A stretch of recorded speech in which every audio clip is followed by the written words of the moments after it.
Uh, Today we will present our FYP, which is titled Deep Learning Based Circulating Tumor Cell Detection and Classification.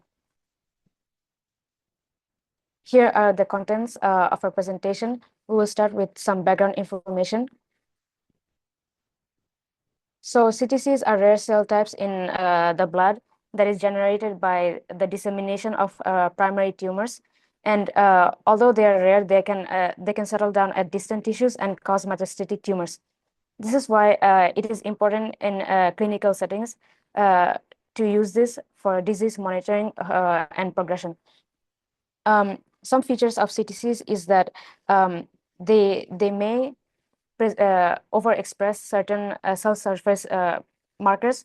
However, because of high tumor heterogeneity, this might not always be the case. So this is one of the limitations of conventional methods.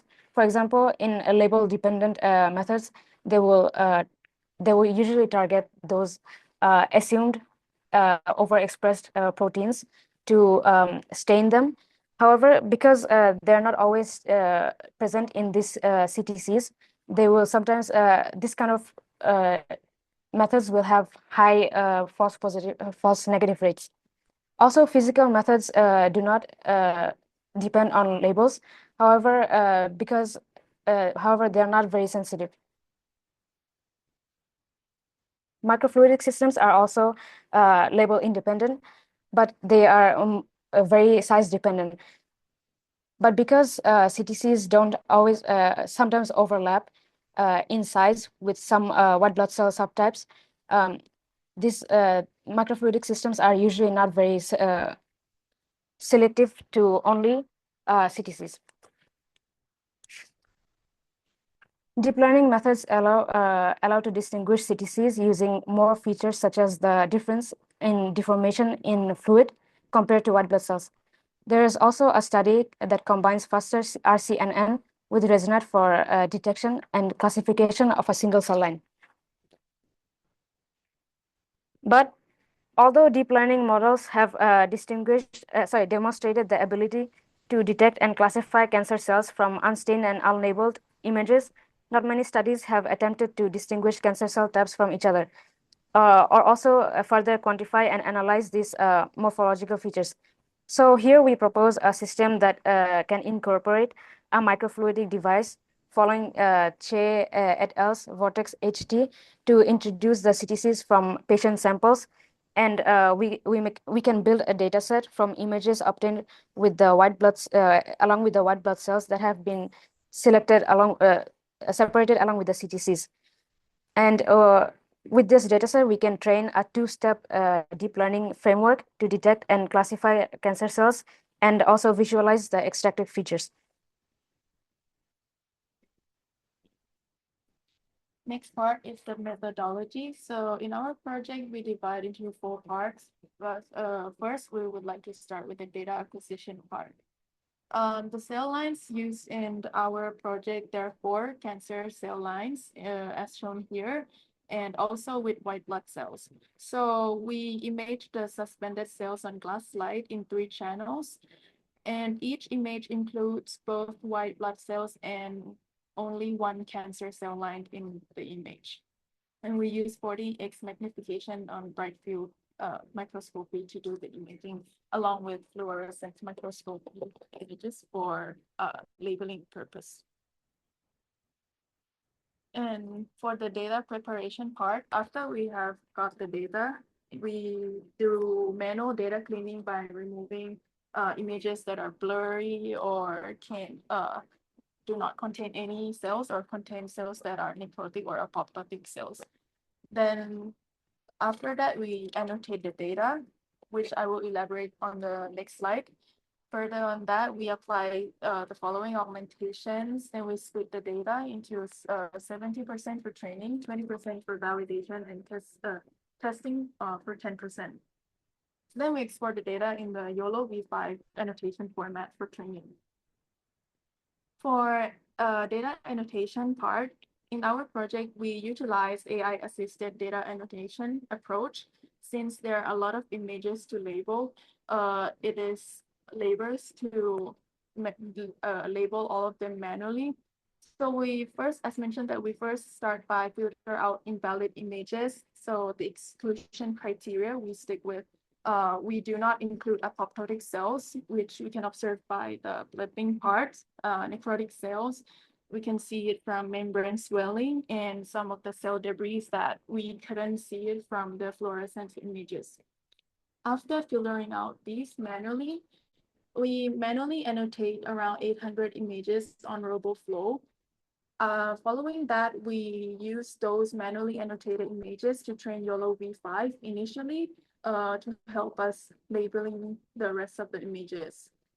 Then we manually review and correct the labels that we got from the YOLO v5 detection on RoboFlow. We review and correct it to make sure that the labels are correctly identified. After we have got more images, we train a new YOLO v5 model to help us label it again. And then we iterate this whole process until we have got all the label images. This is a sample of augmentations images we got from RoboFlow. The next part is the cell detection part. So this slide shows an overview of the cell detection part of this framework for both detection for both training stage and deployment stage. So we train YOLO v5 model on labeled bright field images. After fine-tuning the model, we deploy the trained model to predict the bounding box in cancer cell images. Following that, we crop the detected cells into single cells like this. For the training stage, two experiments were carried out by dividing classes differently.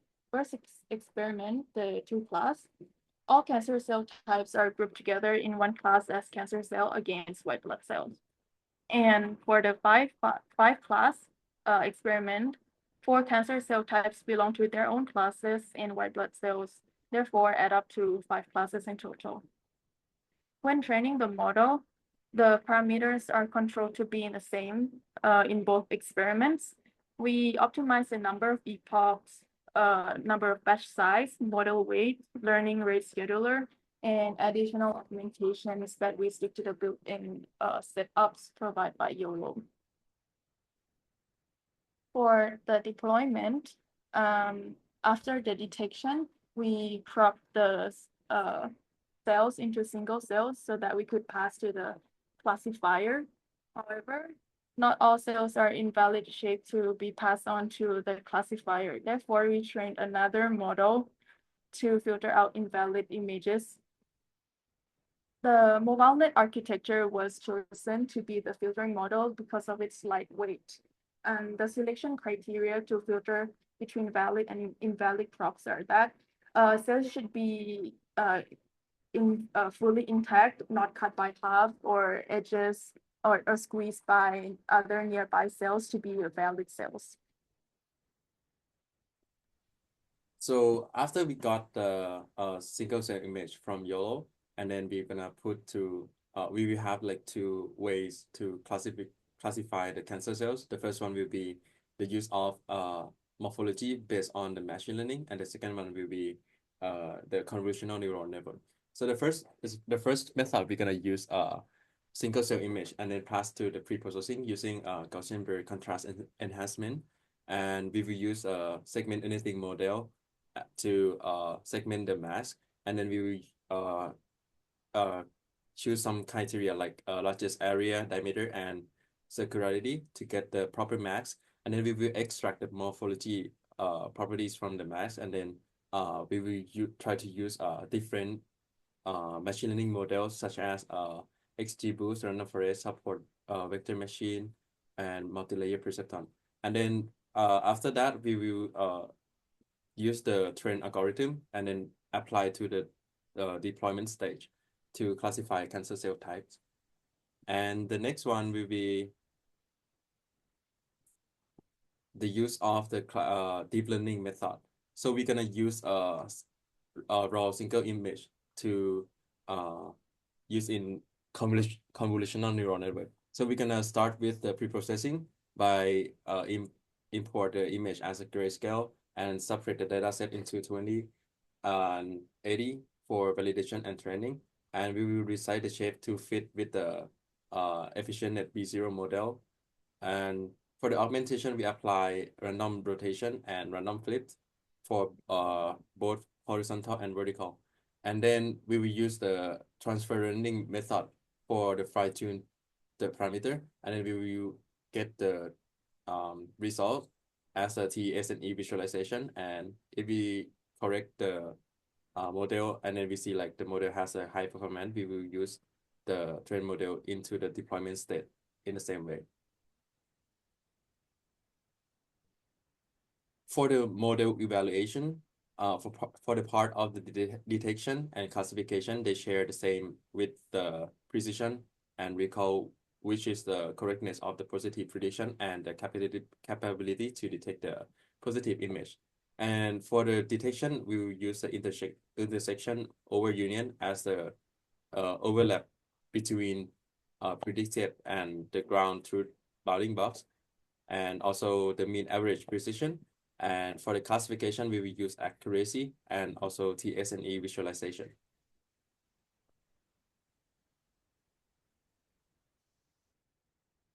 So next part for the results and discussion, we will start with the data acquisition part. Here are some examples of the dataset pictures. These are the cell images in the 3 different channels we obtained. And here is an example of the annotated image. Next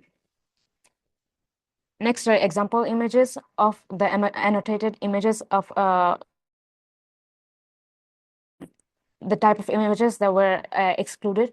For example, up here is the necrotic or apoptotic cells that were not labeled, and also cell debris such as this. And lastly, below are some early apoptotic cells with minor blebbing, which were also annotated with healthy cells, so we can introduce some variability into the dataset.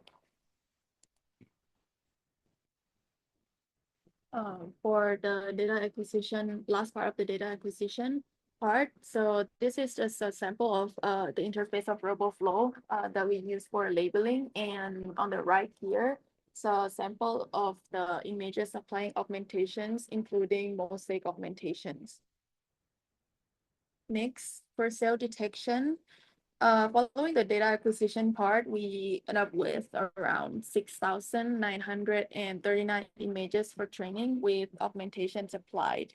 For the training parameters, we use 200 epochs for the training, and at 16 batch size, we use the smallest model of YOLO, which is YOLO V5S. And the training parameters are controlled in both of the experiments, which are the 2-class and the 5-class experiments. The plots of the training over time, including the loss functions, metrics like precisions, recall, and mean average precisions are plotted here, comparing both experiments, where the blue plots refer to the 2-class and the dotted red ones refer to the 5-class. The plot here shows the it could be seen that the model performed well on both experiments from the loss functions that decreased smoothly over the training, showing that there's no signs of overfitting on both experiments. Also, for mean average precision, both increased at the beginning and then converged into plateau. Although both experiments performed well, the 5-class experiment exhibited a higher mean average precision based on these plots.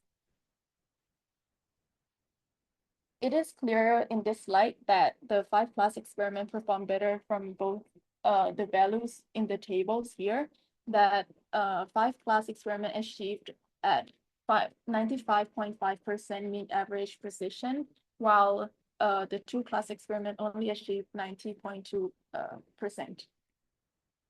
The reasons why the 5-class experiment performed better could be because it has a more balanced class distribution.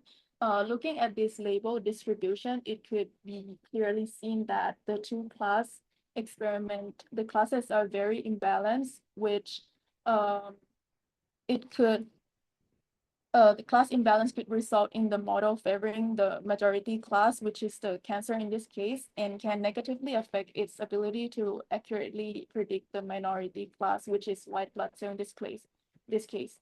Therefore, it degrades the overall performance. And as can be seen from the precision and recall curve, most cancer cells performed well. It was detected well. However, the white blood cells were poorly detected on both experiments, which is that is another limitation of the models, that it struggled detecting white blood cells. It could be clearly seen in this confusion matrix as well. All the cancer cell classes performed well at around more than 95% were correctly detected. However, for white blood cell, 42% of the background regions were misclassified as white blood cells. Three possible reasons could contribute to this poor performance of the white blood cell detection. First, the class imbalance. As mentioned, as can be seen from the previous slide, that white blood cells class was a bit underrepresented compared to other classes. So that could be one part that contribute to it. Secondly, white blood cells were not the primary target in this project compared to the cancer cells. So it only appeared at the background, but not the major part of the image. And also it appeared to be similarly under white blood bright field microscopy compared to the cell debris. Therefore, the model could misclassify the white blood cell as background. Next, these are sample images from the detections where we applied the confidence threshold of 0.4 and non-maximum suppression of 0.3. As you can see that most cells could be detected by the YOLO V5 model, including the white blood cells as well. Last part of the cell detection, which is the single cell cropping and filtering. So in these images, we show the criteria of invalid images and valid images. In this part, we use MobileNet to do the filtering job, and we achieved 96.9% accuracy with 0.08 loss in filtering invalid cell crops on 163 random samples. Although the accuracy showed a pretty good performance, we have to note that in this part of the project, we use less data for the training compared to other parts of the project. Therefore, there are some signs of overfitting in the results, which could definitely be improved by adding more data and better fine-tune the model. Next, I will pass to the cell classification part. So for the cell classification with the machine learning, as I mentioned earlier, so here's like a example of a SAM detect the max from the single cells, and with the like circularity over 0.5, we will select that mask, and then the probability will be extracted from the mask using scikit image too, like area, centroid, major and minor acid length, orientation, perimeter, and eccentricity, and those parameters will be converted into from pixel to micrometers and stored in a data frame. And next, after we store the features in the data frame, we will use the model training with the models that I mentioned earlier, with the full type of classification, and the number of image for each cell line is 1,480 images, and we will split the training to 70 and 30% for testing. And also we implement the Bayesian optimization for the hyperparameter tuning. And as we can see here, like the SAM performance not always correctly segmented the mask from the single cell line. So we will use like the lowest image that we could have from the cell line to set as a criteria to select other image. And next. So for the result of the multi-classifications, we can see that the XGBoost and also like the random forest has the the highest accuracy with the confusion metric report and also like classification report. But those only achieve 60% of the accuracy. And let's see why it uh achieved this low. So for the multi-classification result, we also like show the feature importance to explain how the feature contributes to the model predictions and how it assists in the feature. It's also assists in the feature selection, interpretation, and further improvement.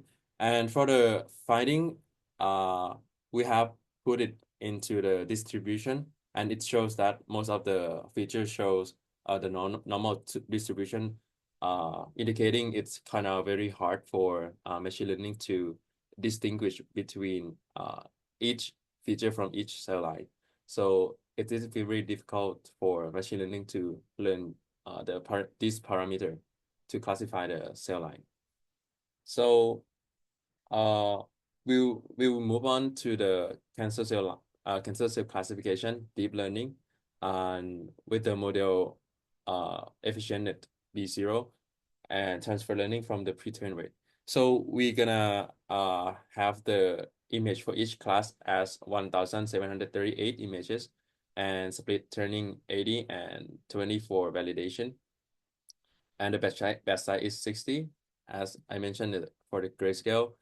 And we apply the fine-tuning as a freeze the pre-trained weight and also rebuild the top layer with the batch normalization and add top dropout rate. And for the model evaluation, we decide to evaluate it by accuracy over epoch, graph, training and validation loss, and also use the model dot evaluate to get the accuracy and also the TSNE visualization of the feature space and also the confusion metric. So for the model result, as we can see, like the transfer learning model are created using a pre-trained weight and including the global average pooling 2D batch normalized and with the dropout rate of 0.2 with the running rate of 0.1 and also trained for 60 epochs. It achieved 96% accuracy and a loss of 0.1 on the test data. And the accuracy trends suggest that um, they have a smooth learning and less overfitting compared to like the normal training. And wait, and for the it also improved the validation accuracy and reduce validation loss, which enhance the detection of cancer cell for the unseen data. For the TSNE visualization, we can see here that A549 cell line are the most distinct among cell lines, and we saw that T24 somehow also shares overlapping high feature space with H2452 and also HIA8. And for the model result with the confusion metric, we can see that the A549 had achieved the highest precision, and HIA8 also achieved the highest recall, and and A549 also achieved the highest of the F1 score as well. And we also like show the amount of correctly predicted image. Yeah. And next. Okay, for the final part, to combine all the parts we have done together, we made a command line interface so that the user can insert a folder of images or a single image to the program, and it will go through the YOLO detection pipeline, following by mobile net filtering, the filtering out invalid crops, and lastly, the efficient net B0 for classification tasks. And as can see here, it will output whether cells are detected, what kind of cells are detected, and how many cells are detected from the program. And last part will be the conclusion. To conclude, throughout the project, we have established a deep learning framework that can detect cancer cell subclasses and further classify and visualize the feature of the 4 different cell lines. And then some of the current limitations is that the detection model performance of white blood cell is consistently low, and this is because of the underrepresentation of white blood cells. Because initially it was only meant for the contextual reasons. Also, only some white blood cell subtypes were represented, and model was not trained well enough for most of the other subtypes that could be in the biological context. And some white blood cells in this dataset also look similar to cell debris and were not detected well. So some recommendations for the improvement is that we can use a larger, a more concentrated volume of white blood cells so that more white blood cells can be trained, and the model can be trained also on different white blood cell subtypes, and also the testing model. Sorry. What? Okay, and also we should make a dataset with white blood cells and CTCs in in different ratios that can simulate the conditions of CTCs in actual blood.